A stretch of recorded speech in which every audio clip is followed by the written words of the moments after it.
Well, the one thing that I wanted to highlight, because I think it's very, very critical to look at, and that is the disparity in wealth ownership between so-called African Americans and white people.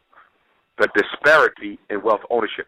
We have to understand something, and Neely Fuller does an excellent job of discussing this, even though he's not a psychologist by training, from my understanding, but he does a good job of talking about psycholinguistics and how the words that are used shape your interpretation of your reality. The white man is master in coming up with words and then using those words to impact the way black people perceive our reality. For example, one such concept is middle class, the black middle class. There is no such thing as a black middle class. Class is a Marxist concept, a Leninist Marxist concept that relates to ownership of the means of production. In order to be middle class, you must have access to and control over corporations and institutions. Class is about wealth. What do you own in terms of resources, land, businesses, stocks, material wealth? That's what class is about. Black people don't own a damn thing. We don't have class. We simply have black people who make a little bit more money than other black people. But that does not put them in a different class. When you look at poor white people and you look at the white middle class, what makes the white middle class separate from poor whites? It's because they own things and they are able to live off of residual income. The average white middle class person has investments that allow them to get paid even while they're not working. That's what makes them middle class. They own wealth. If you look at the average white person's assets, in fact, the current census that was done said the average wealth of a black middle class home, middle class, is about $5,000. No wealth, but cash in the bank. $5,000. The average wealth of a white middle class home is more than $100,000. You're looking at a $95,000 just minimally. Probably worse than that. Brother Umar. Yes, sir. I just want to be clear about what you just said. Did they say that $5,000 a week? No, $5,000 in total assets for that home. 5,000. In other words, if you add up, if you add up what the family is worth, add up their net worth. That's land, property, investments, stocks. Add it up. And the average black home is at $5,000 US. Man. And that That's almost enough. Middle class? And that can qualify. Well, the $5,000 doesn't qualify you for middle class, but that's how much wealth the average black middle class person has. Average black. Okay. All right. I'm clear now. Okay. So in other words, the average black middle class person is making more money. Excuse me. They're making more money than the poor black, but they don't have more saved up than the poor black. Because as you know, the more we make, the more we spend. So, for example, if I'm a working class black, I might have a $20,000 car note. But the minute I get an $80,000 job, I want me a Benz. So I went from a $20,000 car to a $80,000 or $90,000 car. 80 and now 90, I only make $80,000. But because I'm middle class, I feel like I have to look the part. So we end up spending even more money on excess materialism. So when you look at how much money the poor black person has saved and how much money the middle class person has saved, it's about the same amount of money. In fact, there was a study that said that the average black middle class, we ain't talking poor, we talking so-called middle class blacks, is 2 paychecks away from poverty. The average middle class black family, because of their house and their car and all the expensive stuff that they have, all the credit cards, if they got fired, they could survive a month. On the flip side, the average middle class white family, because that's true class, they have wealth. The average middle class white family could live at least a year if they were laid off of work. At least a year before they would have to start being concerned about how they're going to keep a roof over their head. 12 months. Black person, 1 month. There's no such thing as a black middle class. And let me say this. Look at how they define class. In America, class is defined only by two things. How much money you make isn't one. I want to be clear about this. I want to make sure the listeners are clear.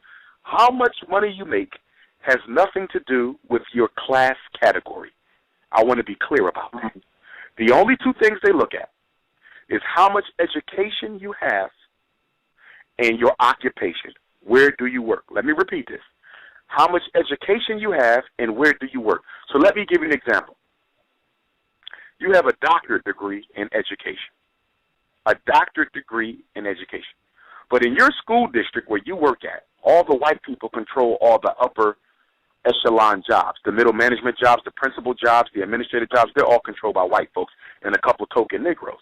So the fact that you have a doctorate degree did not earn you more money because there's no positions in your school district to which you can graduate to.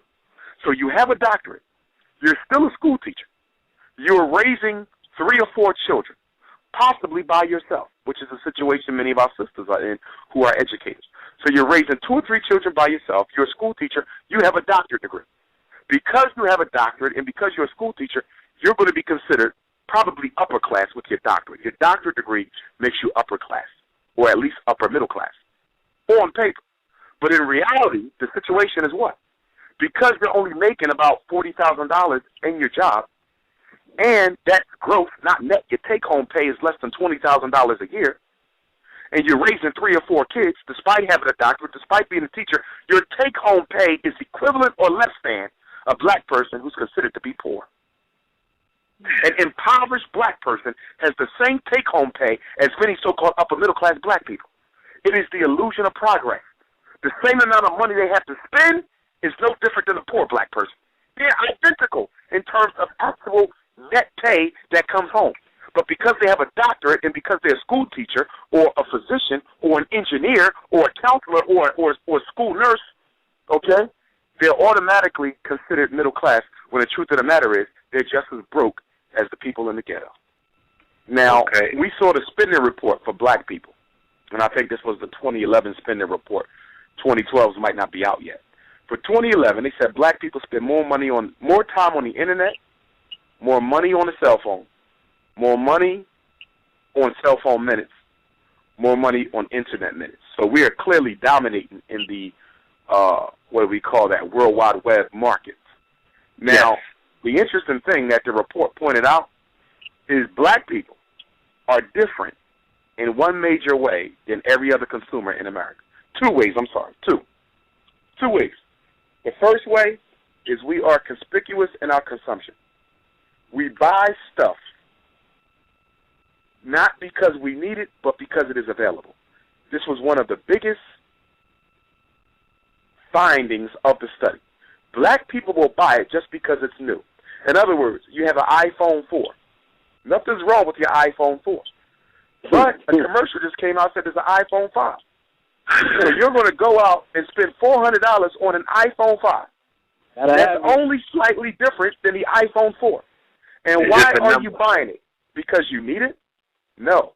You're buying it because it is available. The study said black people are unlike everyone else. Most Americans buy things when they need it.